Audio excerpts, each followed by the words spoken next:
Hello दोस्तों, स्वागत है हमारे YouTube चैनल में। आज हम लोग सीखने वाले हैं भाग विधि से वर्गमूल कैसे निकाला जाए।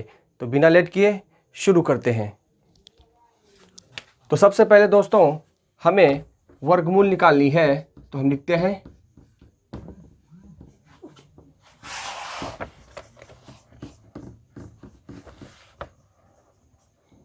तो हमें भाग विधि से वर्गमूल सीखना है।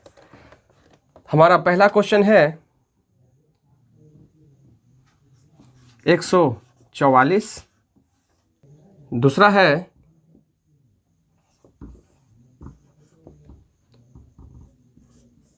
और तीसरा है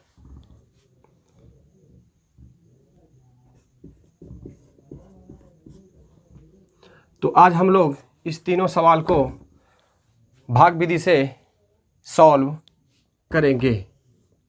तो लिखते हैं नंबर 1 को। तो सबसे पहले हमें 144 का वर्गमूल निकालना है। 144 को लिखेंगे दोस्तों और इसे भाग जैसा रखेंगे। दोस्तों इसमें सबसे पहला रूल है कि हम किसी भी संख्या को जोड़ा लगाएंगे। तो हम दाएं से बाएं की ओर जोड़ा लगाएंगे। हमारा एक सिंगल बचा हुआ है, तो हम इसमें काम करेंगे जोड़ा और बिना जोड़ा साथ में। तो हमारा एक जो है खाली बचा हुआ है। सबसे पहले हम इस तरह की संख्या से गुना करेंगे कि गुना करने पर एक हो या तो एक से छोटा हो। तो हमें लगता है एक से गुना करने पर एक होता है, तो हमने लिख लिया है। अब इसे हम घटाएंगे तो हमारा एक से ये खाया है, तो हमें एक लिखना होगा। दोस्तों अब इस दोनों को हमें जोड़ देना है, तो हमने जोड़ लिया है।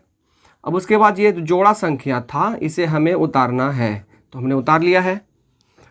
अब इस तरह की संख्या से हमें यहाँ पे गुना करना है कि इससे या तो बराबर हो या तो छोटा हो।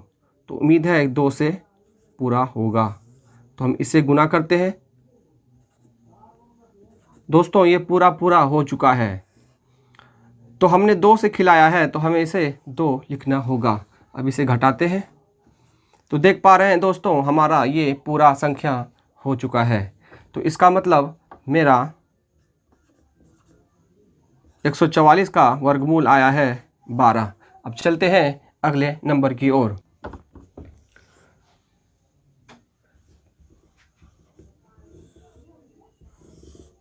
तो दोस्तों हमारे पास ये संख्या है। हम वैसे संख्या से खिलाएंगे जिसमें ये आसानी से खा लें। तो सबसे पहले हमें जोड़ा लगाना है, तो जोड़ा लगा दिए। ये सिंगल बचा हुआ है, तो हमें इस सिंगल को खिलाना है। तो उम्मीद है ये 2 से तो नहीं खा सकता क्योंकि 4 होता है, तो 1 से खाएगा। तो 1 से खिलाएं तो 1 को 1 से गुना करेंगे तो 1 होता है। अब यहाँ पर 1 लिखे तो यहाँ भी 1 लिखना होगा क्योंकि एक दफ़ा में हुआ है। अब इसे घटाएंगे। घटाने के बाद दोस्तों इस दोनों जोड़े को हमें उतारना है, तो हमने उतार लिया है। अब दोस्तों यहाँ पे इन दोनों को जोड़ देना है।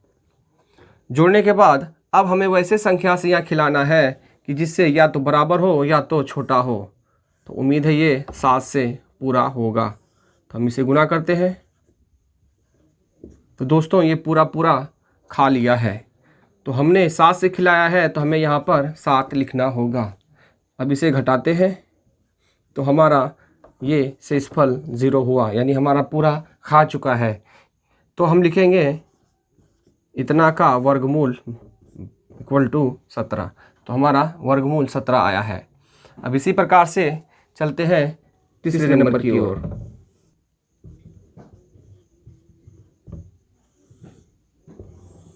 तो अब हम इसे खिलाएंगे। तो इसी प्रकार से पहले जोड़ा लगाएंगे।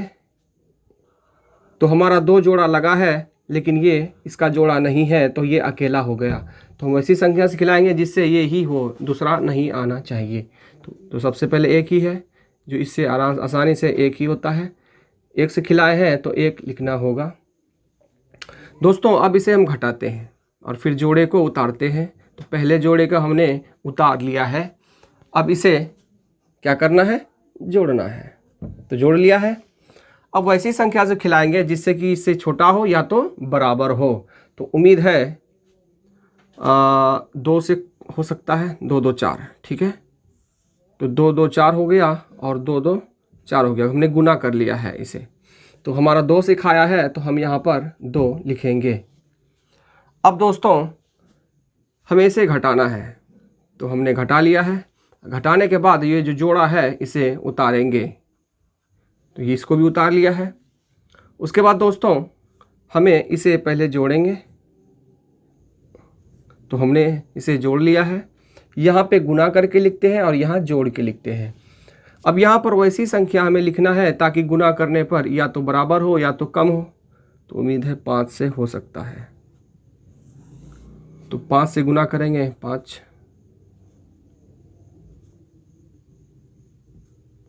तो दोस्तों हो चुका है। तो ये पूरा घटाते हैं तो 0 होता है, यानी हमारा पूरा संख्या समाप्त हो चुका है। तो इसका वर्गमूल लिखेंगे।